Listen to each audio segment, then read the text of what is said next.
Golden State Media Concepts bring you Book Review Podcast, a haven for bookworms of all ages and the widest genres, from mystery to memoirs, romance to comedy, fantasy to sci-fi. If you love to read, this is a podcast for you. It's the Golden State Media Concepts Book Review Podcast.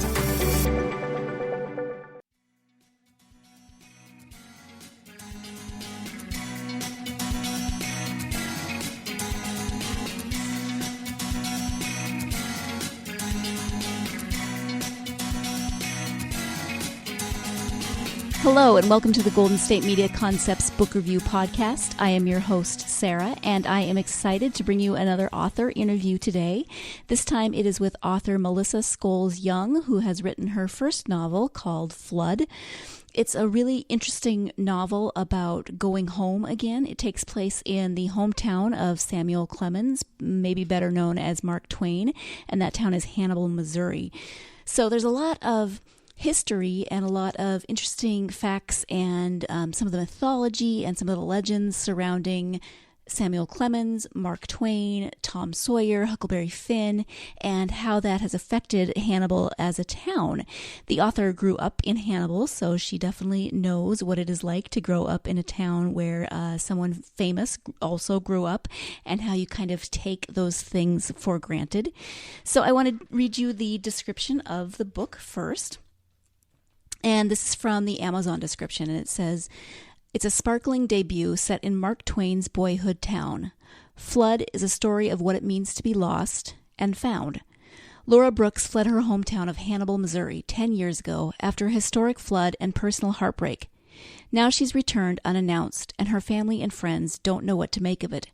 She says she's just home for a brief visit and her high school reunion, but she's carrying too much luggage for that, literal and metaphorical.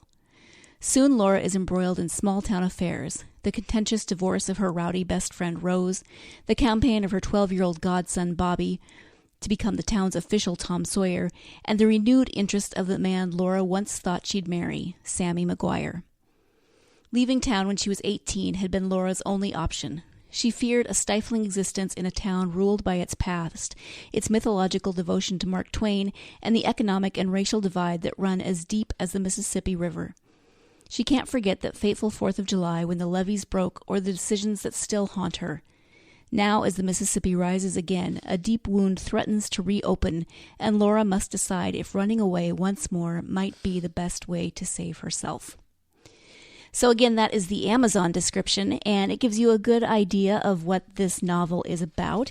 It's a really beautiful story of leaving your hometown and thinking you want something else, and not wanting to necessarily go home again, but as the author says in the upcoming interview, kind of having to go home again. And what does that look like? And what does that mean? And how do those relationships change in the 10 years that the main character Laura has been gone? So it's this fascinating look at not only small town life and the small town that is also the hometown of Mark Twain and how that influences life there in Hannibal, but also the dynamics of relationships and how relationships both change and stay the same with those people that you've known your whole life. Those people who know you maybe even better than you know yourself, your family and your closest friends. It's not always easy. Those relationships can be very complicated, and we see a lot of that in this novel. So it's, as I said, it's a really fascinating, beautiful read of relationships and history and mythology of, this famous literary figure as both the real persona of Samuel Clemens as well as his literary persona of Mark Twain. I found that very fascinating because I'm familiar with the Tom Sawyer, Huckleberry Finn story, but this made me realize that I don't know as much about Samuel Clemens as I thought maybe I did, and I definitely don't remember the Tom Sawyer, Huckleberry Finn stories as well as I could. So it really made me want to, go to Hannibal, Missouri, and learn more about Samuel Clemens, and B, reread Tom Sawyer and Huckleberry Finn and maybe some of Mark Twain's other works. So it's fascinating on multiple levels because you get the novel, you get a little bit of the relationships and those and how those change and alter. There's a little bit of romance in the story. There's some, there's, as any good novel, there's tension, there's things that need to be overcome, but there's also historical elements, and it's just a really well-written and interesting novel. So that is enough out of me. I'm going to turn now to my interview with Melissa Scholes Young, author of Flood. She was kind enough to speak with me this morning from her home in Washington, D.C. via Skype. So here is the interview. Good morning, Melissa. How are you? Good morning, Sarah. I'm well. Thanks for having me. Thanks for being here. I really appreciate it. So as we get started, I would love for my listeners just to get to know you a little bit. So whatever you would like to share with us, that would be great. Okay. So I was born and raised in Hannibal, Missouri, which is the setting of my novel, Flood. I'm the first in my family to graduate college, like many people from small towns that choose to make their lives other places. I've moved a lot since I left Hannibal when I was 17. I now live in Washington, D.C., and I teach college writing and creative writing at American University. Okay, thank you. Let's talk a little bit about your writing. When did you begin writing? Is it something that you've always wanted to do, or did you start later in life? That's a great question. I think I've always been writing. I know I've always been a storyteller. My family might say that I've always been a bit of a truth stretcher, as they called it, but I've always been making up stories. I won a writing contest in third grade for the Hannibal Courier-Post, my hometown newspaper, and that gave me much too much encouragement to keep writing. But I didn't really start writing fiction until much later in life. And I did an MFA when I was in my mid-30s after teaching high school for a decade. So I think I've always been a writer, but to actually start publishing my work and really becoming trained in how to write better took a lot. It was a longer path for me. I'm a bit of a late bloomer. And your novel just came out, right? Was it June 27th? Was that the release date? Yeah. So what have you been doing since then? You've been promoting it, right? I have been having one long book party. It has been an absolute blast. I decided I wanted to launch it back in the Midwest where it's set, where my home is. So I went on a big book tour. I just got back from 11 days on the road. I started in St. Louis. I was in Chicago. I was in Carbondale, Illinois, where I went to graduate school at SIU. And then, of course, I was back in Hannibal for two different launch parties, one at the Arts Council and one at the Mark Twain Museum. So it was a real homecoming, and it was pretty much an 11-day childhood love fest. It was really, really fun to see everybody again and celebrate. I'm really glad I went back to the Midwest. I'm back on the East Coast now. And so this Saturday, we have a DC launch at Politics and Prose. And then I'm up and down the East Coast. I'll go up to the Mark Twain Museum up in Hartford as well, and just really keep celebrating. It's been a lot of fun. I would write a book again just to be able to have this much fun. It sounds really fun. Maybe a little tiring, but fun at the same time. I think it's a really good problem to have. Yeah, that's great. So your family is still in Hannibal? My family is still in Hannibal. All my aunts and uncles, 27 first cousins, my brothers, in Missouri, everyone's still there. So it's a great place to be from and a great place to go home to. Which brings us to your book, Flood. Mm-hmm. Tell us a little bit about it. So Flood is the story that Mark Twain would have written if Becky Thatcher had gone back to Hannibal for her high school reunion and really found Tom Sawyer. It's not, I wasn't as interested in Can You Go Home Again? Because I think we know you really can't. But I was much more interested in the story of what happens if you have to. Because home has to take you back. Your people have to claim you. Those are just the rules. And so I was more interested in Laura Brooks, the main character's recalibration, this idea that she had to go backwards in order to move forward. And what happens if home doesn't, they take you back, but it's not all that soft of a place to land. And what happens when you have to revisit all the stories that you've been telling yourself about who you are? And what happens if some of them aren't actually true? So that's part of what Laura Brooks has to do through this story. And it's really interesting because she does go home and her family is there. They all receive her with different levels of enthusiasm. And it's also interesting because how large is Hannibal in terms of population? 18,811. Okay. That was very specific. 18,810 now because I'm gone. Okay. So it's a town on the smaller side, and there are things that people from a small town will recognize, like you can't go to Walmart without running into half the population. Mm-hmm. It's true. You have basically a class reunion in the parking lot of every Walmart. Actually, there is only one Walmart, which makes it very convenient. You can't avoid anyone, and everyone thinks they know who you are.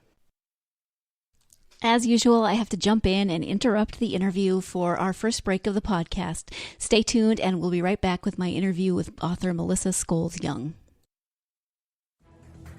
Want to find out what movies to go see? Then check out the GSMC Movie Podcast. It's your ticket to the latest movies, whether it's a new blockbuster event, romantic, comedy, or action flick. This show has got it all covered. They talk some what to go see now, don't bother, what's hot on Netflix, and everything in between. That's gsmcpodcast.com/movie-podcast. When it's all about the movies, it has to be this new show. Don't forget to like them on Facebook and follow them on Twitter. Visit gsmcpodcast.com for more info.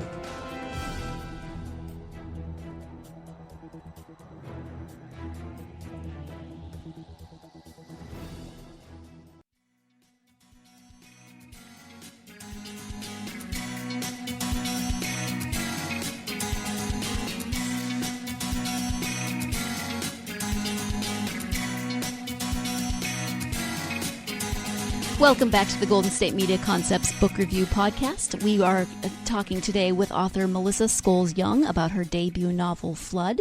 And without further ado, I'd like to get right back to that interview. Okay, so you grew up in Hannibal. What other elements of the story, if any, are autobiographical?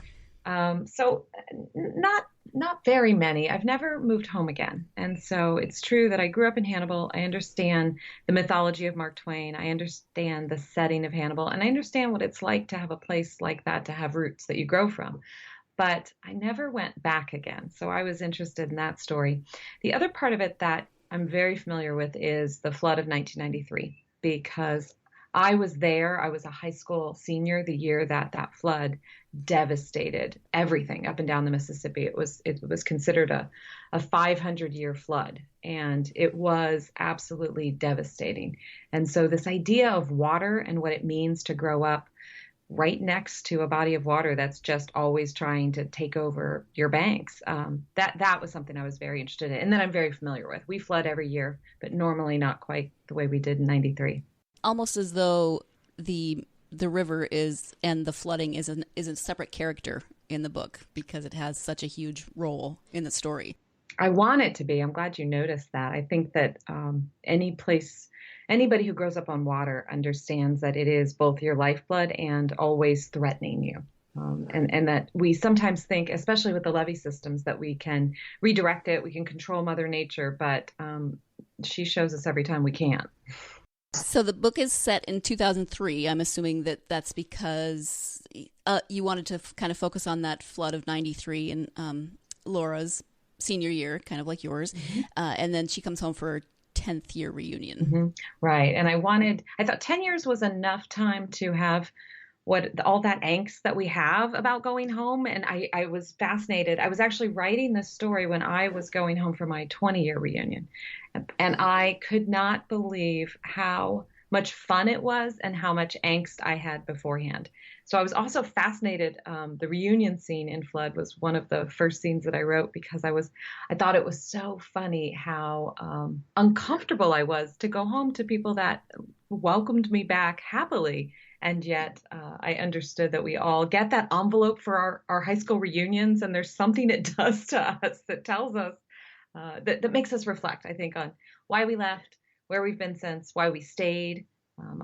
I was interested in that story. So yes, I needed a decade between the flood of 93 and then Laura coming home again. And the reunion scene is quite interesting. I don't want to give anything away, but it's hilarious. So I love a good cat fight. That didn't happen to you at your reunion, did it? It did not. It was much tamer and really, really fun. But I wanted so much to show this female friendship between Rose and Laura. Actually, their story was the very first one that I wrote. I really wanted it to be a female Tom and Huck. Right? We're all familiar with the way that Tom and Huck are good for each other and bad for each other.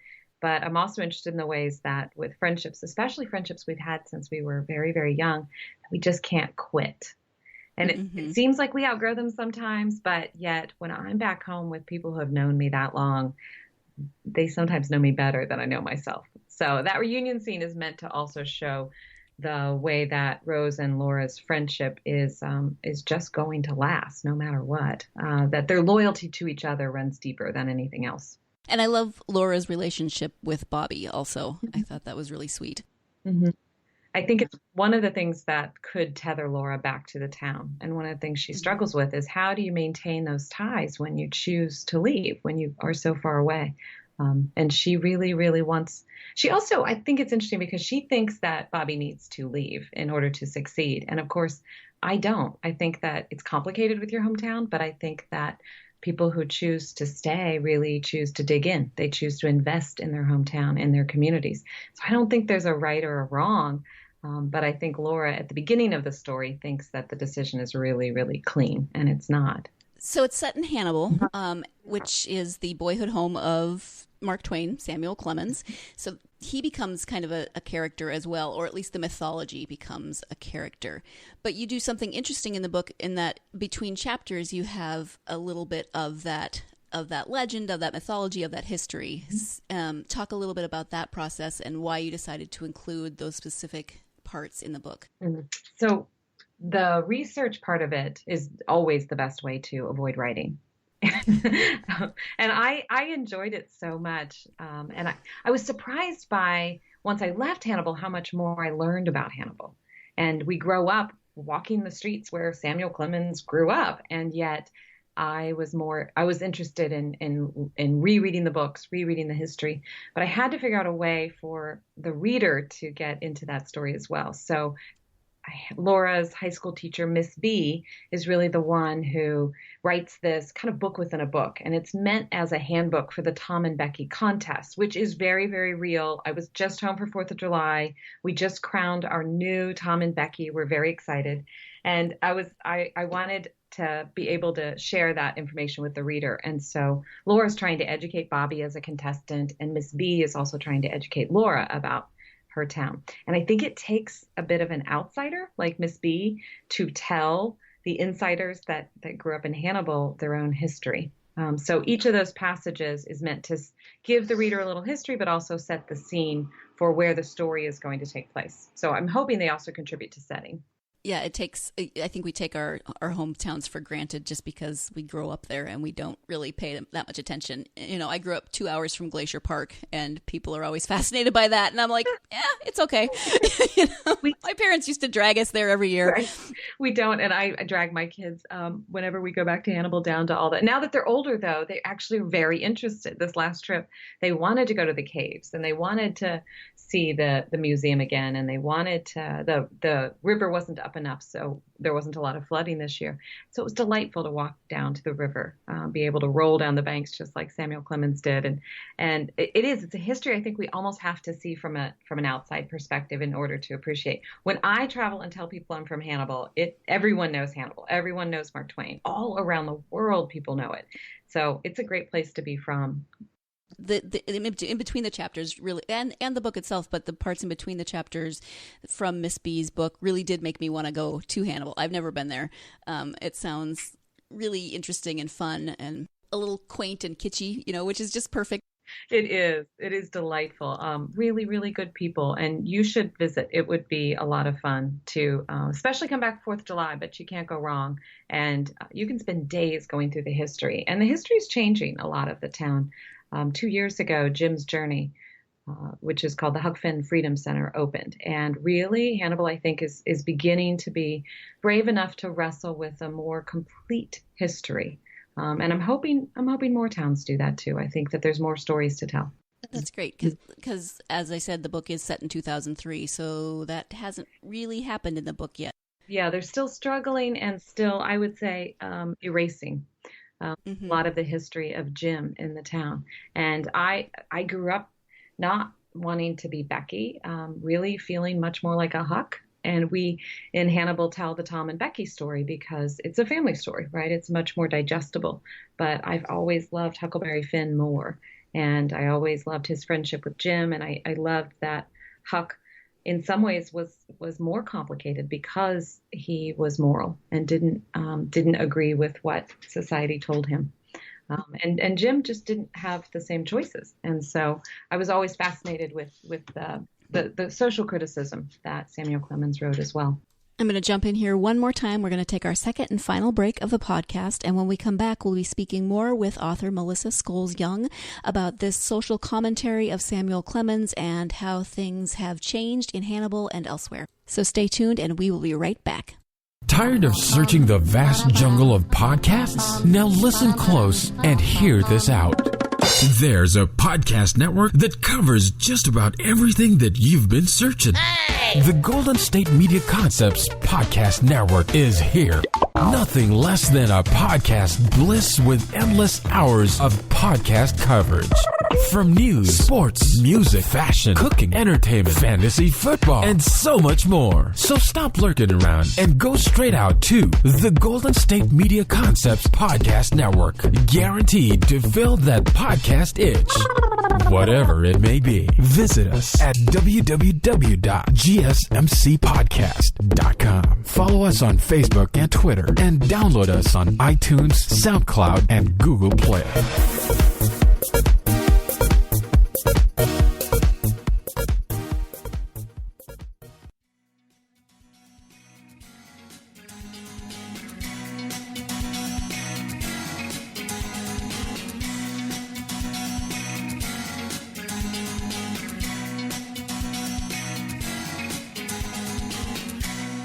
Welcome back to the Golden State Media Concepts Book Review Podcast. Before the break, we were talking about the Tom and Becky characters of Samuel Clemens, Mark Twain's novels, and how those characters still play such a big role in Hannibal's life today, how there are young people who are chosen to play those roles each year, but there are other parts of the story that don't get as much attention, especially at the time that this novel is set in 2003, and those things are changing. So let's get back to the interview and find out more about that. And I did find it interesting that they do have the Tom and Becky characters, you know, that the children of a certain age try out for and go through this whole process, but there's no Huck Finn wandering around during those days, and obviously there's no Jim at that point. And it's a very it's a contest that requires a lot of parental involvement, and it requires a lot of investment. The costumes are quite laborious to make, quite expensive, and so there's certainly a lot of support that you have to have in order to be able to succeed at a contest like that. So anything else that you would like to tell us about this story? Oh, that's a great question. There's everything. I want to tell you everything about this story. I want everyone to read Flood. One of the for me, in the writing of it, one of the most interesting parts was learning about the Mississippi River actually running backwards. I had always heard of this mystery and when you grow up there, but I had never actually knew that it was true. And this was, for me in the research process, when I figured out how to interweave all the threads, was when I learned that in 1812, the series of earthquakes along the New Madrid fault line made the Mississippi actually roar up and run backwards for a few hours, which is terrifying when you grow up on a river like the Mississippi to imagine Earth really trying to recalibrate, retake itself. So when I read that, I understood that that needed to parallel Laura's story about running backwards and that type of recalibration, but also about Samuel Clemens's story about leaving. He said that he couldn't really write about Hannibal until he had a safe enough distance from it to be able to reflect on it. So once I realized all three of those threads were parallel, that's when I think the real writing of Flood started. And Samuel Clemens didn't go back to Hannibal, is that correct? No, he visited, but he made his home eventually in Hartford. But he went away, even in Hartford, he went away to Elmira, New York, 22 summers in a row, and that's where he did his real writing. So there was always a retreat process, and there was always the public Mark Twain that was an author and versus the private Samuel Clemens that was a husband, a father, and a writer. So he was always, I think, in a very modern day way, balancing what it means to be a public figure and what it means to be a private writer.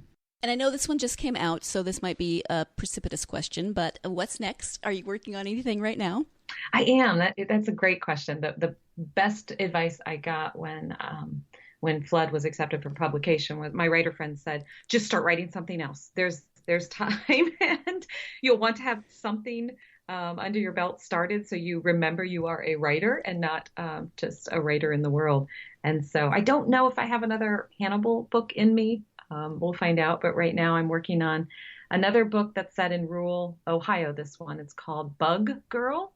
And it's about it's 4 sisters in a rural family pest control business. And they have to figure out secession. And it's really Little Women with bugs.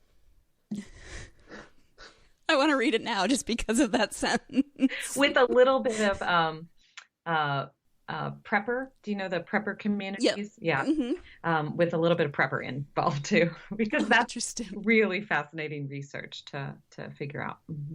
Yeah, I bet. Mm-hmm. I bet. Do you think you would ever go back to, you said you don't have a Hannibal story in you right now. Do you think you'd ever go back to Hannibal, or do you think you'd ever go back to any of these characters? That's a great question. Rose was one of my favorite characters to write. I think there's more Rose in the story because she hasn't changed as much by the end. I feel by the end of the story, you really understand Laura's trajectory. But I don't know that Rose has yet figured out her own. Bobby is an interesting character to me as well. I could see from his perspective because he actually doesn't want to leave Hannibal. He loves his hometown very much. He's actually, I think, the most redeemable character in the book.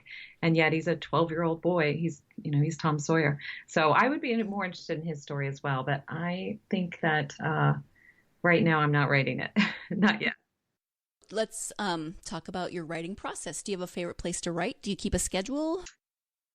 So anywhere and everywhere I'm writing, my family would tell you. I'm always taking down stories. They say that you can sort of see a glaze in my eyes when I'm sort of listening, but I'm actually making something up in my head. Usually it's a character detail. I will notice something and then I start investigating it in a perhaps creepy way. But I have to know more about it and I'll start interrogating. But I really just want to know people's stories. I find characters fascinating. So I write every day. I write 500 words. That's it. And they can be 500 words on anything. I wrote an entire draft of Flood that way summers ago, just by saying 500 words, because writing a novel is completely insurmountable. But writing 500 words, you can do that.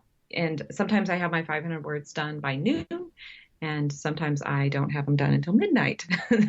But I write 500 words a day. And it doesn't necessarily have to be on a novel. Sometimes I'm just writing in a journal, but it's still 500 words. I tend to write in my home office. But I also am a bit of a binge writer. I'll go away to a residency and I'll write 5,000 words in a week if I can get the time. So I like to, especially when I'm working on a bigger story like Flood, I like to have the time to hold the whole novel, which is a real luxury. What do your children think? Are they excited about the novel? Are they kind of indifferent? They love it. It's been funny. My oldest daughter, my teenage daughter, actually went on the book tour with me, and we had a blast. I would write another book just to be able to spend that time with her, to take her on book tour with me. She was very, very gracious. She was very helpful. Unfortunately, she kept getting called Mini Missy in my hometown. No. I know. But I guess there are worse problems to have. My 10-year-old daughter actually loves this book, has probably now read it 10 times. And oh, wow. She actually is the one that I'm catching all the time on my computer writing. She wants to read what I'm working on next, and she'll give me a lot of feedback on it. And she helps me make decisions. So she's actually she knows the book almost as well as I do at this point. Sometimes she knows the early draft. She'll correct me and say, I've noticed that you cut that thing in chapter 4. So she's a good critic. That's good. She may grow up to be an editor. Hey, boy, editors are saints. That's for sure. Mm-hmm. in terms of reading, what's your favorite genre? Do you have favorite authors? I have so many favorite authors. And usually the book I'm reading at the moment is the one I'm most in love with. I love Bobby Ann Mason. I love rural stories. I love rural voices. I love Rebecca Berry. I fell in love with her work a few years ago. She has a short story collection called Later at the Bar that I read in a residency, and I had to email her immediately and say, I am your new biggest fan. I love her voice of, again, writing rural communities. There's two books I'm reading right now. One's by Bryn Chancellor called Sycamore, and it's a bit of a mystery, and it's a fascinating read. Cannot put it down. And then on the plane, I read A Girl Walks Into a Book by Miranda Pennington, and that one does very similar things that I do with Twain in that it's a memoir, but it weaves in the Bronte sisters' story. So I like books that do more complicated things like that. Mm-hmm. Is there anything else that you would like people to know about your book, about you as an author, about your upcoming events, anything else you want to talk about? So one of the ways that I didn't know Flood was going to be so relevant when I was writing it is really this rural and urban divide that seems to be creating so much polarization in our country. And so I find that I'm answering that question a great deal about Flood, about why that contrast seems so stark right now. And I'm worried about it because I've lived in rural communities and now I live in Washington, D.C., and I don't see it as stark as people who don't have the same experiences. I can go back and forth easily and very comfortably between rural and urban. And so I didn't realize Flood was going to be so relevant, but it is. That's fascinating. Thank you. You mentioned you have an event coming up on Saturdays, and then what else do you have? Anything people might be able to attend? A lot of things that people can attend. The whole publicity list is up on my website at melissascholesyoung.com. Saturday at Politics and Prose here in Washington, D.C. The following Friday, I'll be at One More Page out in Virginia. I'll be in New York City August 15th, and I'm actually reading with Miranda Pennington then at Emma Straub's bookstore called Books Are Magic. And I'm really all up and down the East Coast in Hartford, like I said, at the Mark Twain House. Pretty much if you'd like to come to a Flood reading, you can probably find one pretty close to you. And if not, just let me know and I'll make one happen pretty close to you. I love going to the readings. I love meeting readers. And I also love going to book clubs. They are the most fun because you get to sit and listen to really, really smart people just talk about your book. And they usually feed you pretty well, too. Are you coming to the West Coast at any point? I am in the spring next year. I'll be in San Francisco, and then I'll be at the Tucson Book Festival. Oh, fun. Yeah. Okay. Yeah, I'm very excited. Great. Tell people where they can find you. I mean, you have a website, Melissa Scholes Young. Social media, can they find you on social media? You can find me everywhere on social media. I love Twitter. I love Instagram. I'm on Goodreads. I'm everywhere. You really can't avoid me. Good to know. All right, those were my questions. It was really, really fun to talk to you this morning. I appreciate it's a little bit early, but I appreciate you getting up and chatting with me first thing. Thank you. I appreciate you reading Flood and wanting to talk about it. I'm grateful. Yeah, I loved it. It was great. So thank you for writing it. Thank you. I think our hometowns are not as scary as we think they are. We can go home again. We can go home again. I have done it, and it's a little awkward, but... Well, that's because we've changed. Yes, exactly. Which we blame on our town. But the truth is, I think it's a little awkward and uncomfortable because everyone expects everyone to be the same, and we've actually changed too much. Absolutely. Mm-hmm. So thank you so much again. I really appreciate it. Good luck with everything going forward, and good luck with the next novel. I'm excited. Thank you, Sarah. I appreciate that. Thank you. Bye-bye. Bye-bye. So that was my interview with author Melissa Scholes Young, author of her debut novel, Flood. And one of these days, I'm going to find a way to exit my interviews more gracefully. I always come across as really awkward at the end. It's because I love talking to these authors so much. I love hearing their stories. I love hearing their processes. I just love hearing about their writing and their lives and how those things intersect. And I could ask a million trillion more questions and be like, oh my gosh, I so resonate with that. Oh, I'm such a fangirl when I talk to these authors. I just want to ask them a million probably very silly, probably very stupid questions that would drive them crazy. But Again, I want to thank my guest, author Melissa Scholes Young, for agreeing to be on the podcast today, for telling us about her debut novel, Flood. It really is a wonderful novel. I think you will enjoy it. Whether you are from a small town, you will enjoy that portion of it. Whether you are a fan of Mark Twain's writing, that's something that you will enjoy. Maybe you are a history buff, and so you'll enjoy maybe learning some new things about Hannibal, about the history of that area of Missouri, about Samuel Clemens and Mark Twain. Or maybe you just really like a good story of family and friend relationships and the way we change throughout our lives, whether we're from a small town or not.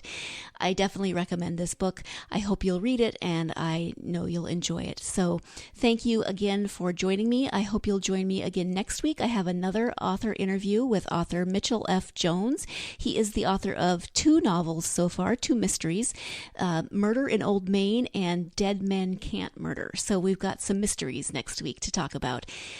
As always, you can find all of our podcasts at www.gsmcpodcast.com. You can follow us on social media at Facebook, Twitter, Tumblr, and Instagram.